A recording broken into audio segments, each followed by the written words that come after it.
the applause began before I even reached the door.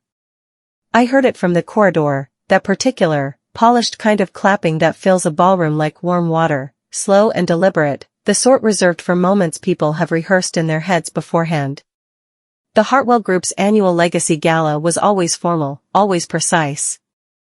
I had organized 6 of them myself. I stepped inside.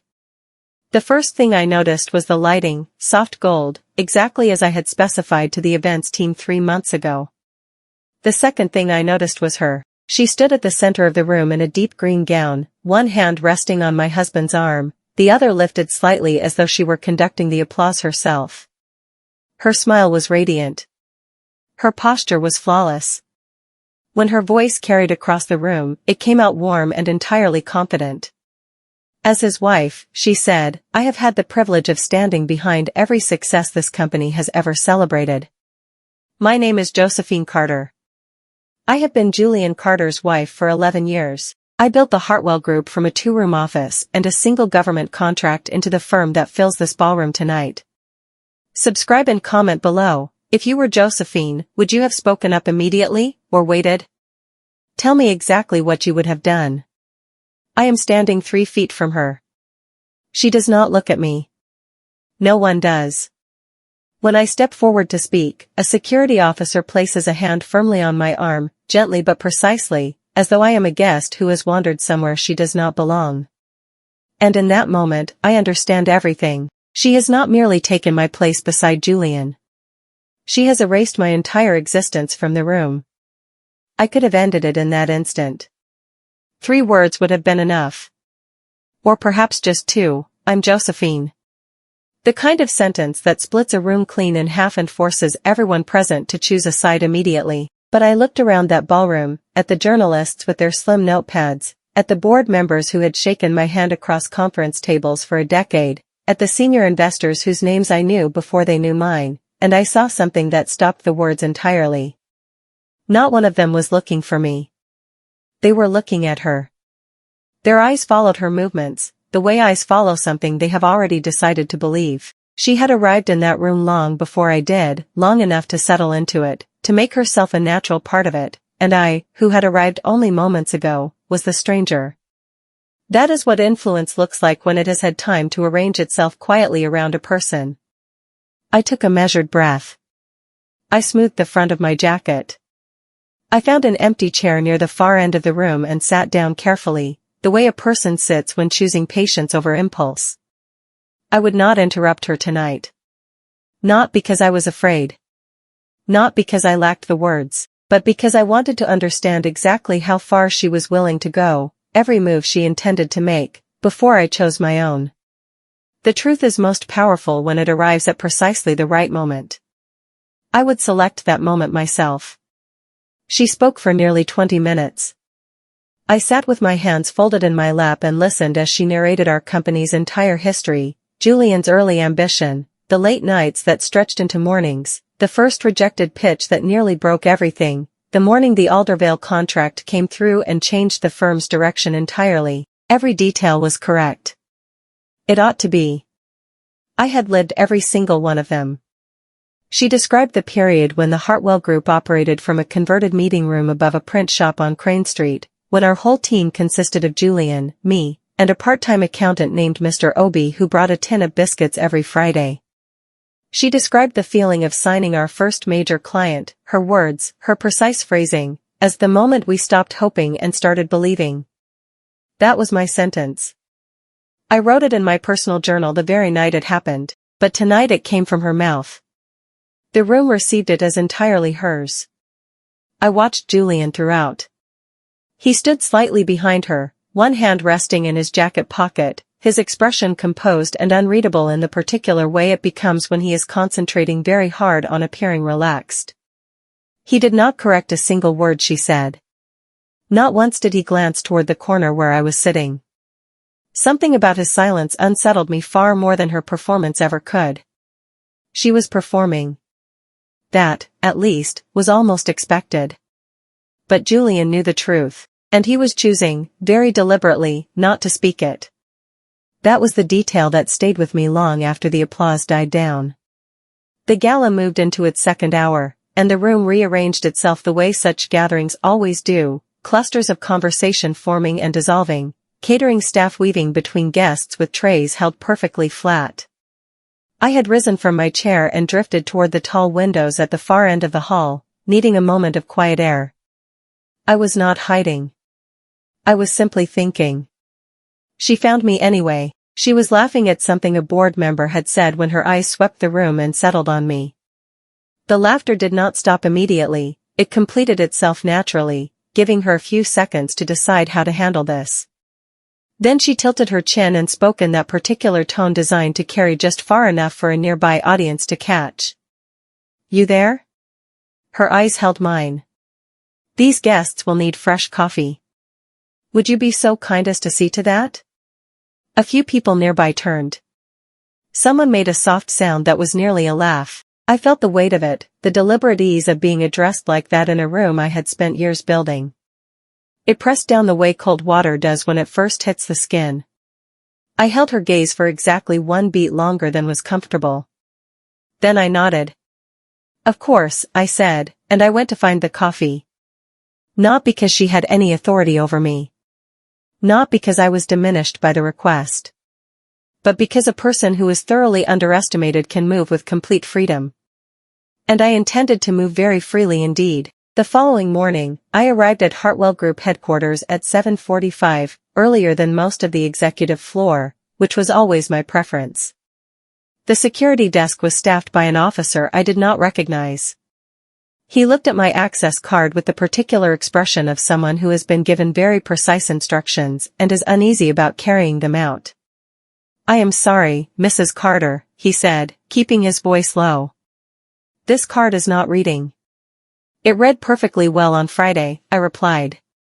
He passed it through the reader a second time. The light stayed red. He tried once more, as though repetition might change the result. "I will need to issue you a temporary pass," he said, not meeting my eyes. He handed me a slim plastic badge with a pale blue border. It had my name printed on it in standard lettering, but below my name, where my designation should have appeared, where the words Chief Executive Officer and Founder had appeared every working day for 9 years, there was a single word. Staff. I looked at it for a long moment. The morning light came through the glass lobby in long, level strips, and I stood in the middle of it holding a badge that told anyone who cared to read it that I was nobody in particular. This had not been an administrative error. System errors produce blank entries, not reassigned ones. Someone had accessed the employee database, located my profile, and deliberately altered it. Someone with a level of authorization high enough to touch foundational records without triggering a single alert. I clipped the badge to my jacket and went upstairs to think. I spent the morning at a spare desk on the 3rd floor, the kind used by visiting consultants, with no drawers, no nameplate, and a chair that did not adjust properly. I opened my laptop and worked without complaint. Shortly before noon, a young man appeared beside me. He could not have been older than 25, with close-cut hair and the careful posture of someone who had thought hard about exactly how to approach this moment. He set a document folder on the desk as though delivering a routine report, leaned forward briefly as he straightened, and spoke in a voice pitched low enough for only me to hear. "Do not react," he said. "And do not look up." I kept my eyes on my screen. He left without another word. I counted 3 full minutes before I opened the folder. Inside, tucked beneath a quarterly budget summary, was a single handwritten note, the letters small, deliberate, pressed carefully into the page. It read, "She has been signing documents as Mrs. Josephine Carter since the 14th of last month. Internal contracts. 3 client agreements. 1 board communication. All bearing your legal signature, forged." I read it twice. My legal name. My marriage. My signature. Taken, not in haste and not in secret, but calmly and systematically filed into company records with the quiet confidence of someone who knows their actions are protected at a level high enough to make questions disappear before they are even asked. Someone inside this building was covering for her. Someone with considerable reach. I folded the note, slipped it into my pocket, and returned to the budget summary as though nothing had happened. I found Julian alone in his office at 2:30. He was standing at the window with his back to the door, which told me immediately that he had heard me coming and chosen not to turn around straight away. Julian only stands at windows when he is composing himself, arranging his expression before he has to use it. I closed the door behind me. "Why did you not correct her?" I asked. I kept my voice level. It was a genuine question.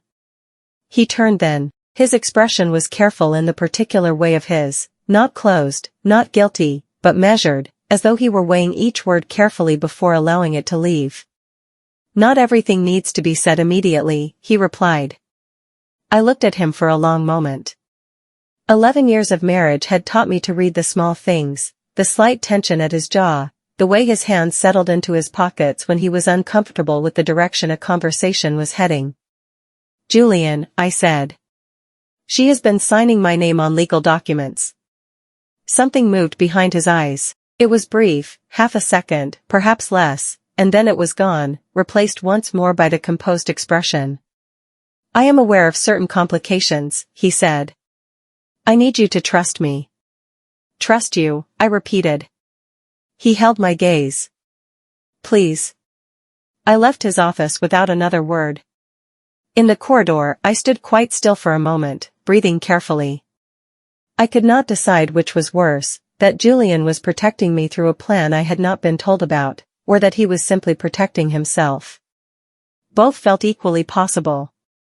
And both were equally difficult to carry. The executive dinner was held at Ashbourne House, a private member's dining room on the 12th floor of the Carrington Tower, reserved, quiet, and accessible only through a dedicated lift requiring a gold-bordered invitation card.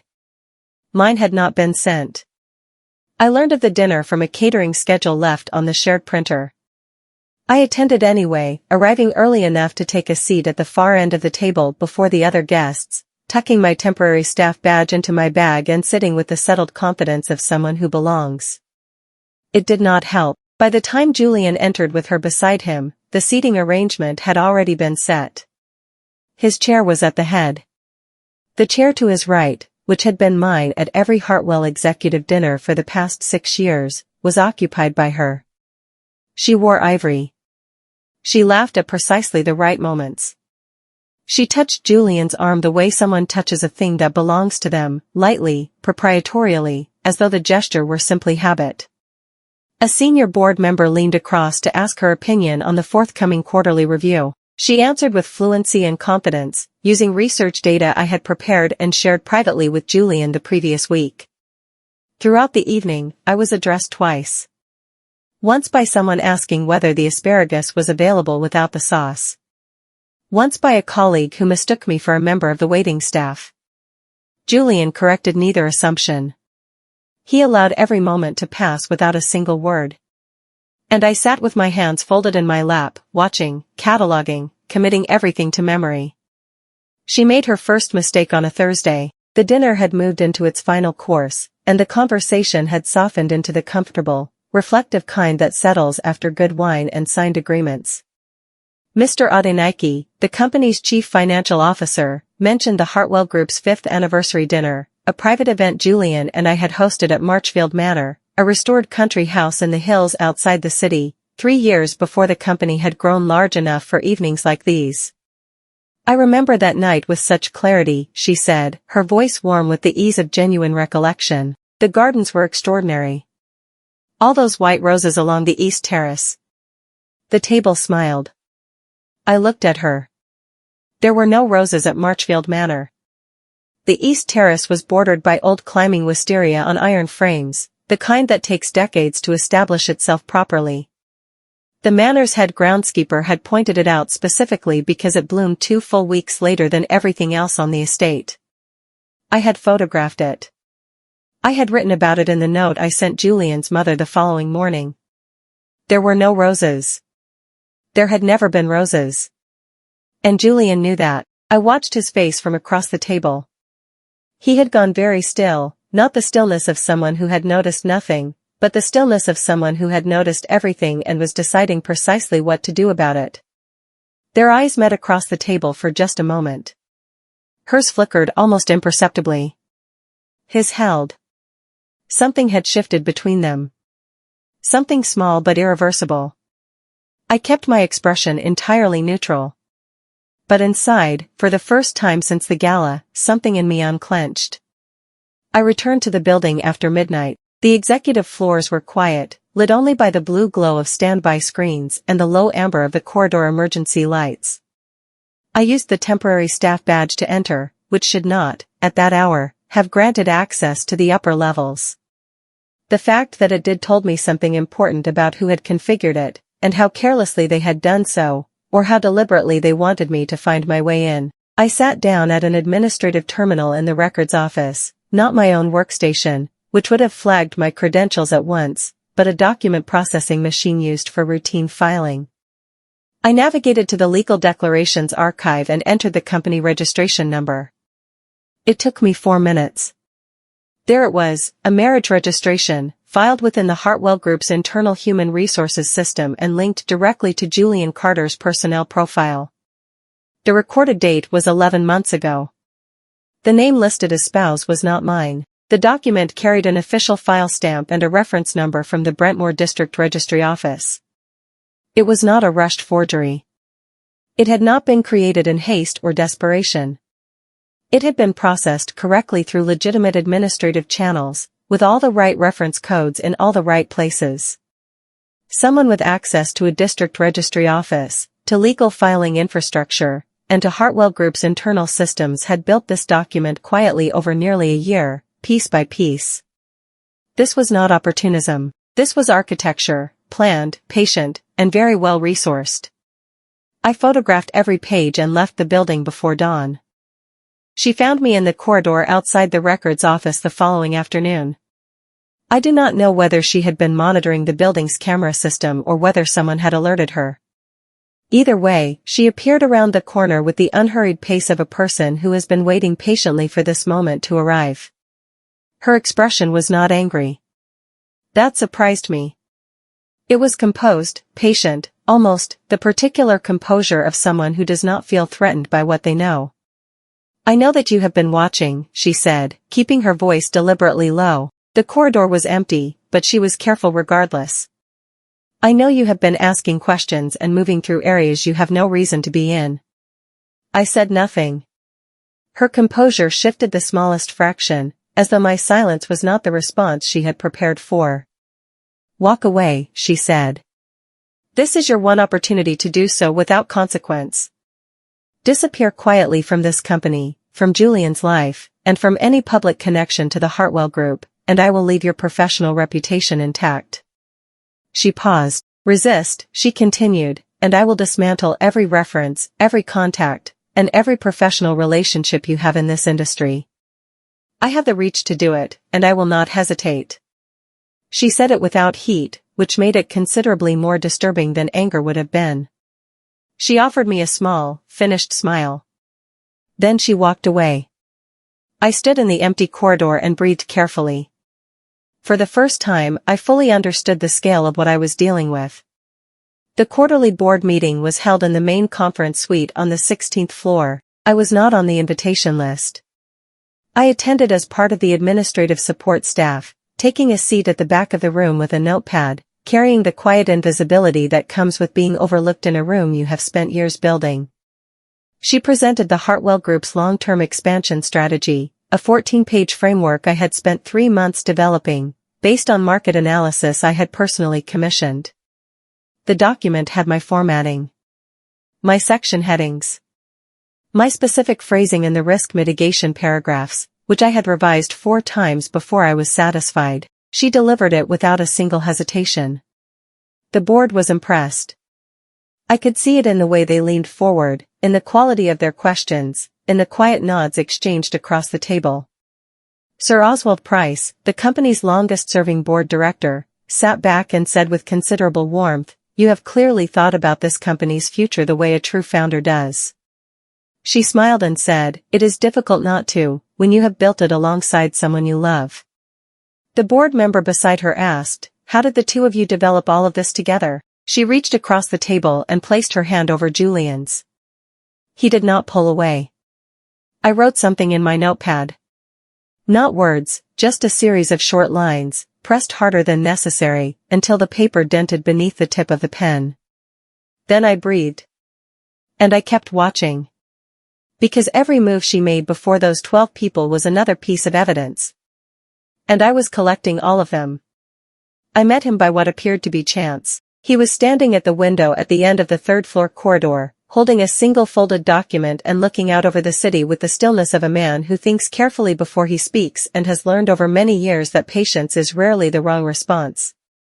His name was Mr. Vincent Oduya. He was a silent investor in the Hartwell Group, one of 3 individuals who had backed the firm in its earliest months, when we were still working from the converted meeting room above the print shop on Crane Street, and none of us was entirely certain the idea would survive its first winter.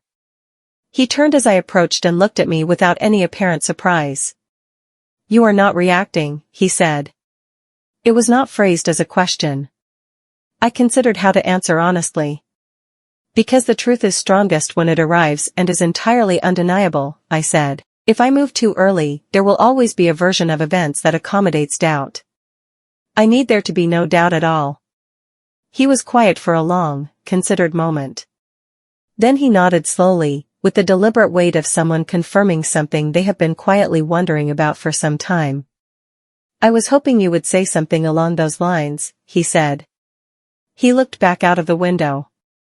"You should know," he added, his voice entirely level, "that you are not entirely without allies in this building." Then he folded the document under his arm and walked away. I did not follow him. But I carried every word he had spoken to me for the rest of the day. I found the announcement briefing by following a thread I had not expected.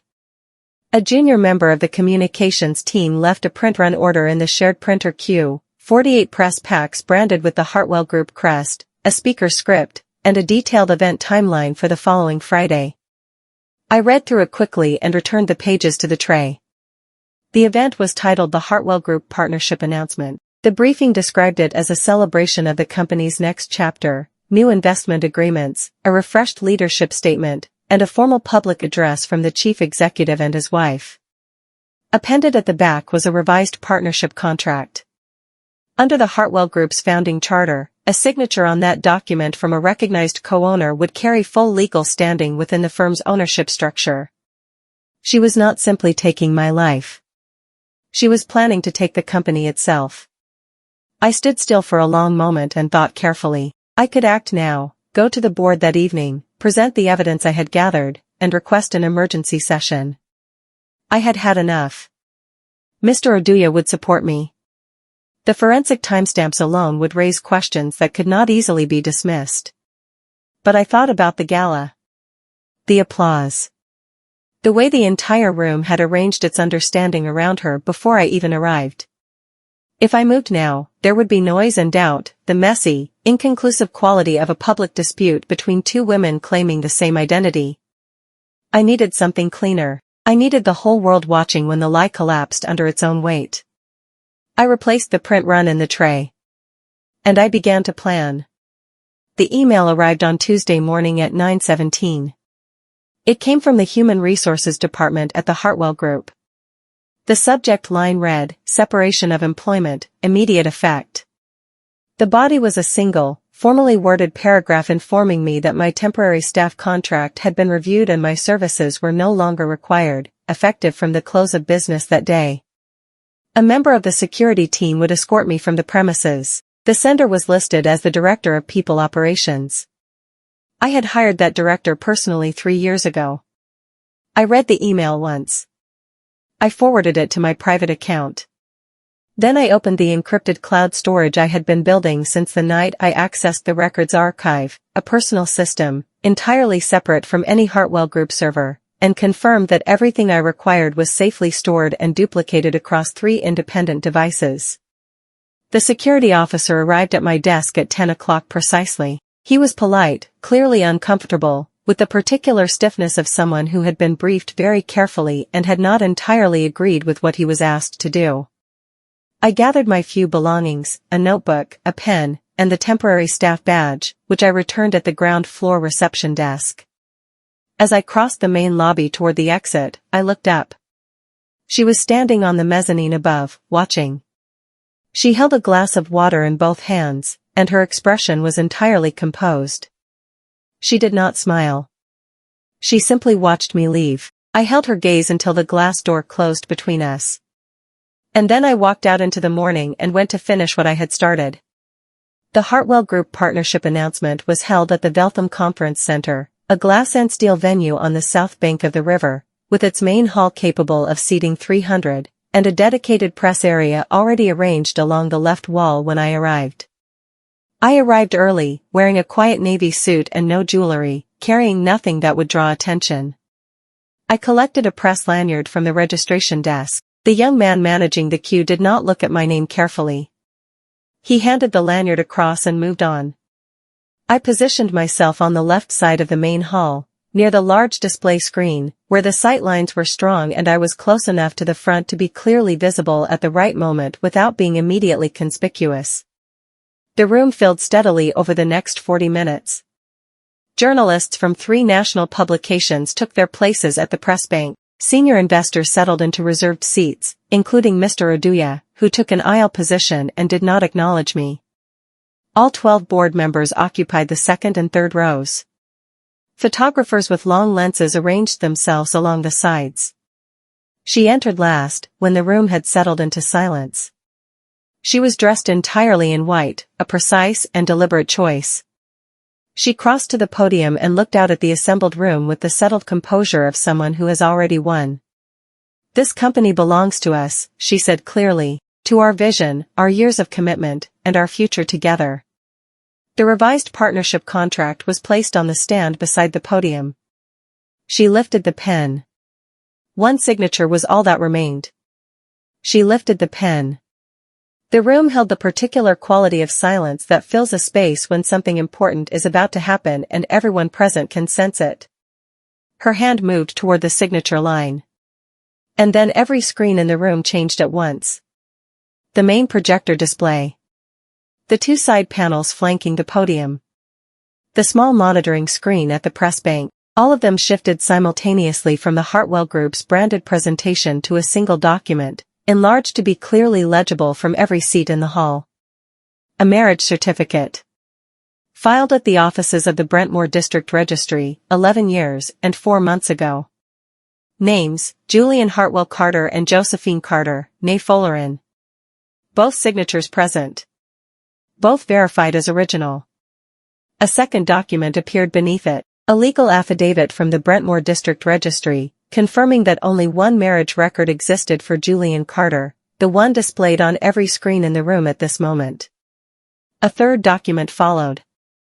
A digital forensics report, timestamped, establishing that the internal Hartwell Group human resources record bearing another woman's name had been altered remotely using an access point traced to a proxy server registered to a holding company, 14 months ago. She had not moved. Her hand was still extended, the pen suspended between her fingers, hovering above a signature line that was no longer the most significant thing in the room.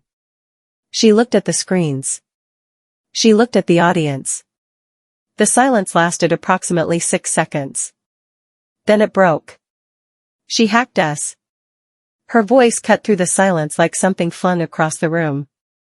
She stepped back from the podium, one arm extended, pointing directly at me across the hall. "This woman broke into our systems. She has been infiltrating this company for weeks. Someone call security. Someone remove her from this room immediately." Every face turned. I was standing at the left side of the hall, where I had positioned myself carefully for precisely this reason.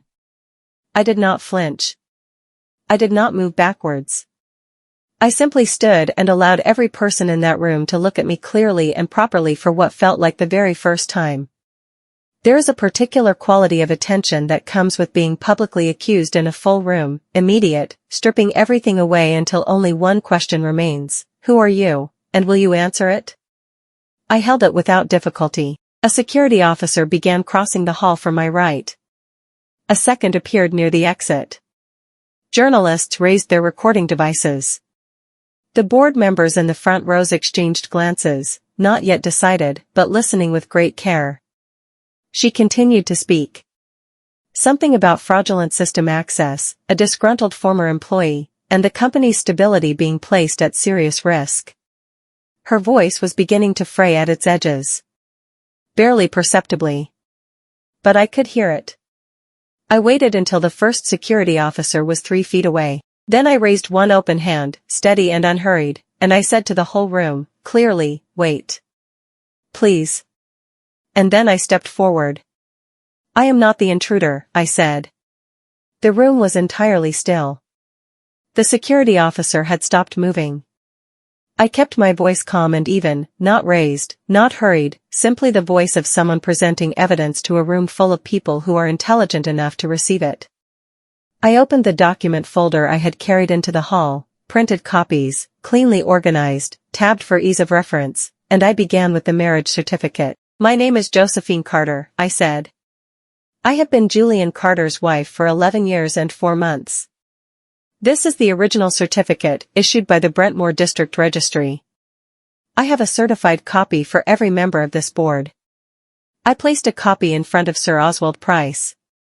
I presented the forensic report next, page by page, walking the room through the timestamps that showed the internal human resources record had been altered remotely via an access point traced to a proxy server registered to a holding company whose name was not mine. Then I presented 12 months of correspondence.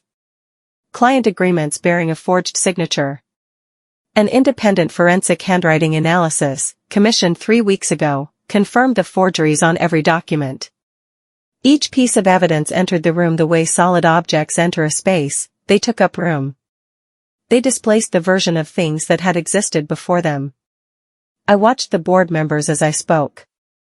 I watched them shift, not dramatically, not all at once, but steadily, the way attention reorganizes itself when it begins to recognize the true shape of something. Security moved away from me.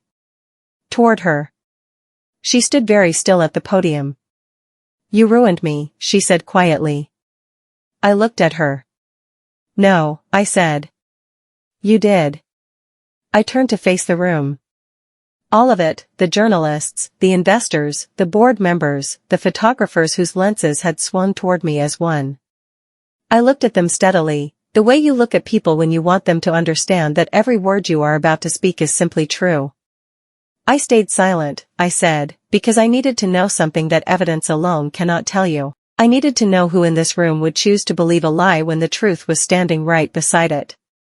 I paused. I have my answer. Then I turned to Julian. He had been standing beside the podium since the screens changed, motionless, unreadable, in that posture of his that appears when he is deciding something important. He looked at me now with an expression I recognized, one that had simply arrived too late. You let her speak for me, I said. Quietly. Simply. For weeks, in every room that mattered, in front of every person whose respect I had earned, you said nothing. He stepped forward. I did not wait for him. I walked to the podium stand, picked up the pen that had been left lying there, and I signed the revised partnership contract myself, in my own name, with my own verified signature, as the confirmed and legal co-founder of the Hartwell Group. Then I set the pen down. I no longer need anyone to speak for me, I said to the room. I took my voice back. The applause began with a single pair of hands somewhere near the back of the hall. Then another. Then another. Then all of them, rising steadily until the whole room was on its feet. This time every person in it knew exactly who I was. If Josephine's story moved you, share this video right now and drop a comment, which moment hit you the hardest? And if you want to see what happens next between Josephine and Julian, subscribe and turn on notifications. That chapter is coming.